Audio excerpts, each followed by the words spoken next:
രക്ഷകർത്താക്കൾ കൃത്യമായി 5 നേരം നമസ്കരിക്കുന്നവരും അതുപോലെ തന്നെ ജീവിതത്തിൽ സത്യവും ധർമ്മവും പാലിക്കുന്നവരാണെങ്കിൽ ഒരു പരിധിവരെ നമ്മുടെ കുട്ടികളും അത് അനുസരിച്ചുള്ള ഒരു ജീവിത രീതിയായിരിക്കും വളർന്നു വരുമ്പോൾ ഉണ്ടാവുക.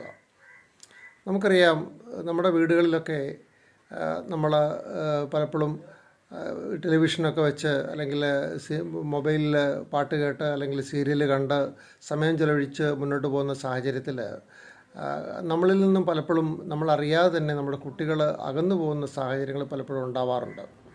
ഇതൊന്നും വേണ്ടെന്നല്ല, പക്ഷേ അതിനൊക്കെ ഒരു ചിട്ടയും ഒരു ടൈം ടേബിളും ഒക്കെ ഉണ്ടാവേണ്ടതുണ്ട്. അതിനേക്കാൾ പ്രാധാന്യമാണ് പെട്ടെന്ന് നമ്മൾ എന്തെങ്കിലും ജോലി ചെയ്തുകൊണ്ടിരിക്കുന്നതിനിടയ്ക്ക് പള്ളിയിൽ നിന്ന് ബാങ്ക് വിളി മുഴങ്ങുന്നു.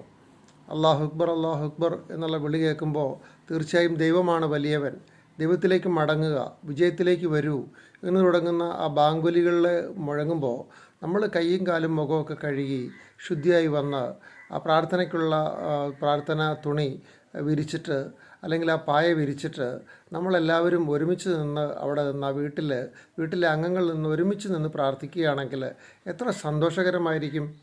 ഓരോ കുനിയലിലും നൂരലിലും ഭക്തി നിർഭരമായ ദിക്റുകൾ അല്ലെങ്കിൽ ദൈവസ്മരണകൾ ഉരുവിട്ടുകൊണ്ട് ഏറ്റവും ഒടുവിൽ ദൈവത്തിൻ്റെ മുമ്പിൽ സർവ്വതും സമർപ്പിച്ചുകൊണ്ട് നമ്മൾ കീഴ്വണങ്ങിക്കൊണ്ട് വീഴുകയാണ്. ദൈവമേ, എന്നെ ഇതാ നിങ്ങൾക്ക് സമർപ്പിച്ചിരിക്കുന്നു, ഞങ്ങളുടെ ജീവിതം നീ ഏറ്റെടുക്കണമേ, ഞങ്ങൾക്ക് മാർഗദർശനമല്ലണമേ, ഞങ്ങൾക്ക് ഇതുവരെ തന്ന എല്ലാ അനുഗ്രഹങ്ങൾക്കും ഞങ്ങളിതാ നന്ദി പറയുന്നു.